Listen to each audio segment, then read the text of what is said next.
Hello everybody.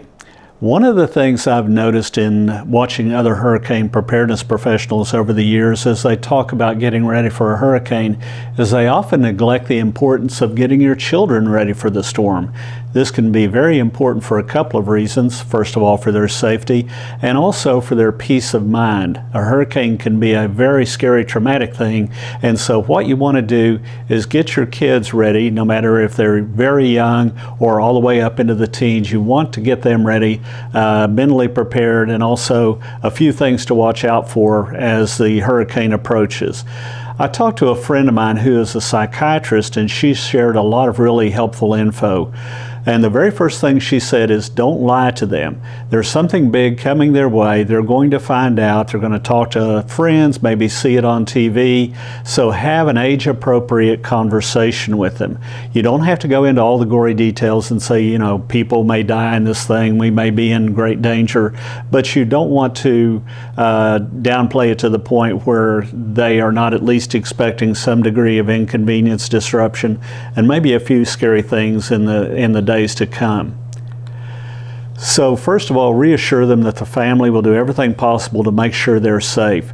Talk to them a little bit about the plans that you're making if they're a younger child, and that all that you're going to do to keep them safe during this event. Now, as you have older children, you'll want to talk to them in a more realistic fashion. You know, you don't have to talk down to them like you would a real young child. You're going to have to gauge that based on your own child and their maturity level. Also, if you're making plans that include your teenage children to get ready for the storm, be very, very precise in what you expect of them and what you want them to do. In other words, tell them exactly what you want done, when you need it done, how you need it done, the order you need it done in, and then listen to them. Listen to any thoughts they may have. Make them a part of the planning process, because sometimes teenagers can be very creative and they can see things that we may have overlooked in our planning. So make sure of the expectations and be sure to listen to them. Try to reduce stress in all the children by giving them prep activities to do as well. For the younger children, maybe they can just pick up their room, pick up the house, pick up a few things in the yard. Just give them something to do to help them feel like they're a part of the family, like they're a part of the preparation process. Also, this is not a time to be exceptionally rigid on the rules, such as screen time or PC time or TV time.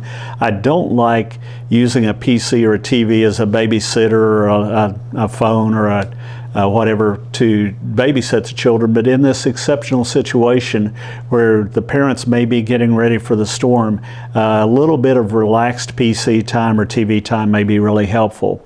Also, my wife, who was an elementary teacher for 14 years, had a few suggestions. She said, have a surprise stash of toys or games that you purchased ahead of time, and then dole them out over the next few days before, maybe during and after the hurricane, to give them something to look forward to, so it's just not all gloom and doom.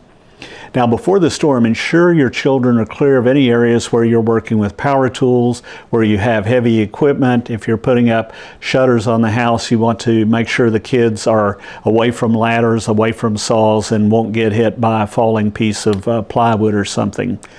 Again, clearly communicate with your older children, especially the teens, when they need to be home before the storm arrives, so they don't get caught in the storm or you're out chasing around trying to find them. And keep close tabs on them so you always know where they are. Keep the kids in the storm, when the storm arrives, keep the kids close by for their safety and reassurance, and for yours, so you don't have to worry about them. It's really a bad thing for a child or anybody to get injured during a hurricane that requires medical assistance, because it can be so very difficult to get medical help during a hurricane. Also, I suggest that you have a powerful flashlight. Should one of the children get lost, get outside, and this is good for pets as well, have a really good, strong, powerful flashlight with a spot mode on it, so you can see out as well as look for additional dangers such as rising water, inspect your home for damage, and so forth. Also, for your children, have a few low-tech games to keep them occupied, such as board games, card games, or games that they make up, because there's a very good chance that you're going to lose power and internet connectivity during this.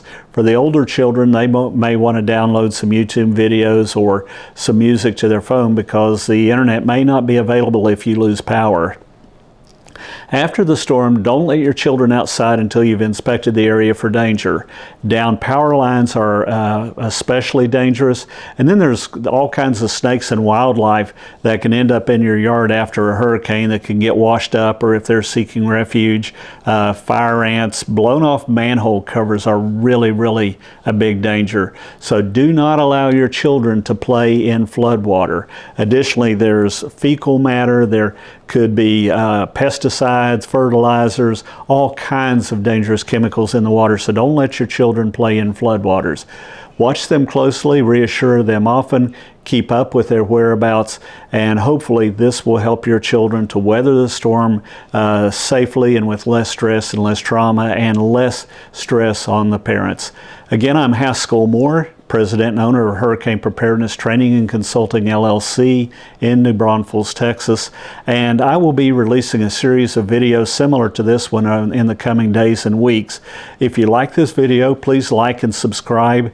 If you didn't like the video, please like and subscribe. They're probably going to get better as I get better at this. I'm fairly new at it. So anyway, give it a shot. We hope you join us again. Thank you very much, and we'll see you soon.